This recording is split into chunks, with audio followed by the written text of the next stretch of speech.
Why do you worry? You must have reasons why you worry. We don't simply worry for worrying, that's the worst. But I told him, most of the time we worry because we are afraid of something and we want to make our life better tomorrow compared today. Kasi kung wala pa namang pangarap, wala pang alalahanin, di po ba? Kung gusto mo ito na lang ang kakainin mo habang buhay, hindi ka na mag-isip ng paraan kung paano magiging maayos ang iyong kakainin pagdating ng araw. Kaya nga ang palaging sinasabi, ang alin, that we make things happen rather than wait for things to happen. Nasa iyo yun. Hindi masama kung ang iyong pag-aalala ay nagtutulak sa iyo na maging mabuting tao. Anong palagi sinasabi ng Ebanghelyo? Don't worry for tomorrow because tomorrow has its own worries. Just worry for your today because you do not know. Will you really be here still tomorrow? Wala, hindi natin alam. The second question was, palagi akong nasasaktan. Yung mga tao aking minamahal, palagi akong nasasaktan. And immediately those words invite me to look back at the words of Mother Teresa of Calcutta. The moment you love, you give the person the power to hurt you. The moment you love, you give the person the power to hurt you. The only person that can hurt us are the people we love. No one in this world is capable of hurting us if we do not love them. Halimbawa, may pumasok dyan, may sayad, nagmumura. Masasaktan ka ba? Hindi, wala kang pakialam. Pagtatawanan mo, di po ba? Pero, kung nakita mong may sayad, kamag-anak mo, mahal mo, masasaktan ka. Bakit? Mapapahiya ka. At itatanong mo sa iyong sarili, bakit niya ginagawa yon? Ikatlo, nahamon ang iyong sarili. Ano bang hindi ko nagawa para ginagawa niya yan? The only person that can hurt us are the people we love. At yan ang sabi ko sa kanya. Yun ang problema. Ano po? Nagmahal ka? Ihanda mo iyong kalooban na ikaw ay masasaktan. Sapagkat hindi lahat ng minamahal nagbibigay ng pagmamahal. Kaya ngayong tanong, may limitasyon ba ang pagtulong? Ang sagot ko doon ay meron. Meron. Sapagkat yung mga nanghihingi, walang limit yun. Yung mga nagbibigay, may limit, di po ba, no? Tayo mga Pilipino, alam natin yun. Pag hiningi ang palad, kukunin ang siko. Pag hiningi ang siko, kukunin ang braso. Pag binigay mo ang braso, kakagatin ang leg mo. Ano pa? Kaya hindi pwede, mag-iingat ka. Hindi ka nagiging madamot. Cautious ka lang. Hindi po ba? Cautious ka lang. Sapagkat sadyang ang mundong ito ay walang kakontento. Ang pangatlong tanong ay, bakit wala akong pasensya? Parang hindi ko kaya mag-antay. Hindi ko kaya mag-antay. At ang simpleng sagot ko doon, ang alin, you can never eat the fruit of the tree whose seed you just planted today. Keep that in mind. You can never eat the fruit of the tree whose seeds you just planted today. Ano man ang pinagkaloob mo ngayon, kabutihan, ano man ang itinanim mo ngayon, hindi mo makukuha ang bunga yan ngayon. Bibigyan mo yan ng pagkakataong sumibol, lumaki, mamunga. It takes time. It takes time. You want to be healthy, it takes time. You want to graduate, it takes time. Bakit natin pinag-uusapan ang tatlong tanong na ito? Kasi sabi ni Padre Pio, pray. Pray and don't worry. Kasi kung hindi mo sasamahan ng panalangin ang iyong mga iniisip sa buhay, ay, mababaong ka. Mababaong ka sa lupa ng maaga. Ano ba? You pray. You pray and you ask. You ask, bakit ko ba ito inaalala? Bakit ba po tuwing nagmamahal ako'y nasasaktan? Bakit ba kulang ang aking pasensya? Hindi masama ang mga tanong na yon. Sapagkat ang mga taong gustong umunlad, dapat nagtatanong. Inuulit ko, ang mga taong gustong umunlad, nagtatanong. Anong hamon sa mga pagbasa? Ang unang pagbasa ay sinasabi, ang pangako ng Diyos ay kaligtasan. Dumating siya noon, darating siya muli sa mga taong nag-antay. Kahit kailan, hindi ka magiging banal kung ikaw ay sabok. Holiness. Some literal meaning of holiness. Holiness means wholeness.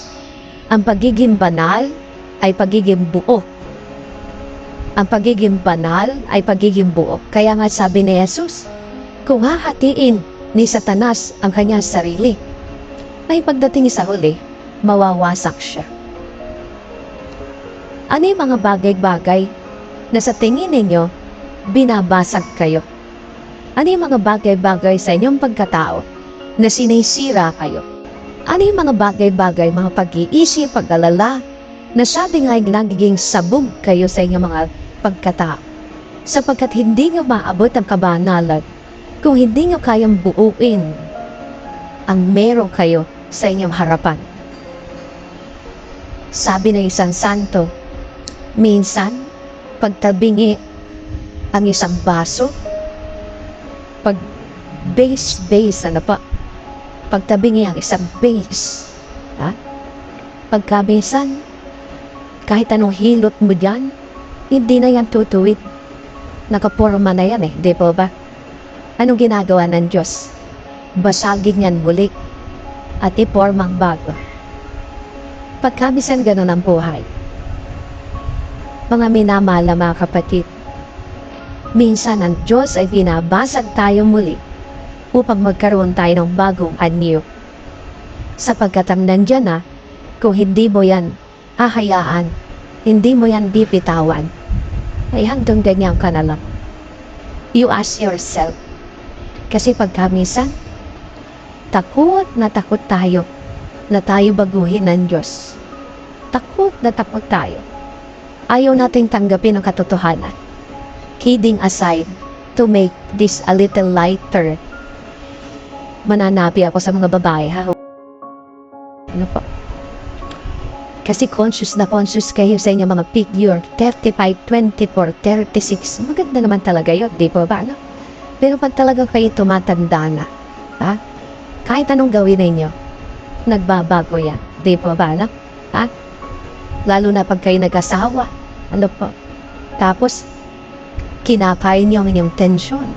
Ano pa? Nagbuntis kayo. Yung 35, 24, 36.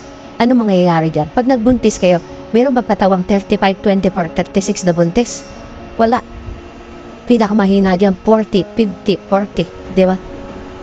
Talaga naman. Di ba ba? Saan nilalagay yung bata? Ha? Talaga. At pag lumabas na yung bata, sabi nga ay, babalik ng konti. 40, 40, 40. Ganun na lang yun. Di ba ba? Kahit anong exercise ninyo, kahit anong exercise. Ganun talaga. Ano sabi nila? Ano tawag nila doon? Ibili mo lang daw ng girdle. Tama ba ba yun? Italig na lang. Ganyan. Italig na lang. Di ba ba na? Hindi mo matanggap eh. Hindi mo matanggap. Na dumadating ang araw, hindi ka lang mukhang suman sa iyong damit, di ba ba? At least, yung suman talaga. Mukha ka sampalok, di ba ba na? Ano yung sampalok? Di ba? Daming bewang. Masama ba yun? Hindi. Yun talagang ibig sabihin na pag kayo nagkakaedad. Pero hindi yun ang kwento ko. Ang kwento ko ay yung ayaw ibigay ng itong batandang ito ang kanyang mga damit na siya'y dalaga. Pabigay niyo na yan, nanay. Ha? Ipabigay niyo na yan habang pwede pa. Ano sagot sa akin? Kasi noon, pagsuot ko yan, sexy ako. Sabi ko sa kanya, noon ho yun. May mga bagay na hindi na magbabalik, di ba, Barda? Tanggapin ninyo. Pag sinuot yan, hindi kayo makahinga. Kung may buto ni siya, talagang kapit na ate, makapit bitaw, di ba? Nagsisigawan ng mga sinulid ng damit mo. Bakit? Kasi talagang namumutok-mutok na, hindi pa ba? Ano ibig ko sabihin? Ano mga bagay na hindi nyo kayang tanggapin? Kaya yan ang dahilan naman yung pag-alala. Maybe the solution is increase your prayer. Pray. Pray. Ano solusyon namin? Pero hindi ko talaga maibigay. Sabi ko sa kanya, ipa-frame po ninyo, ipa-frame niyo ang damit niyo. Ipa-frame niyo at ilagay niyo sa dingding, sabihin niyo, this is what I used to be. Diba? Hindi mo kayang iwanan eh. Hindi po ba? Mga minamahal na mga kapatid, may kanya-kanya tayong issue sa buhay. May kanya-kanya tayong issue sa buhay. Diba? Ano hindi nyo kayang tanggapin? If you keep yourself who you are, and you want to follow Christ, there are things you need to let go so that you can be free to follow. Keep that in mind. If you want to follow Christ, there are things you need to let go so that you can freely to follow. Amen. We have to accept that worrying is part of life. Bahagi yun. Ano po?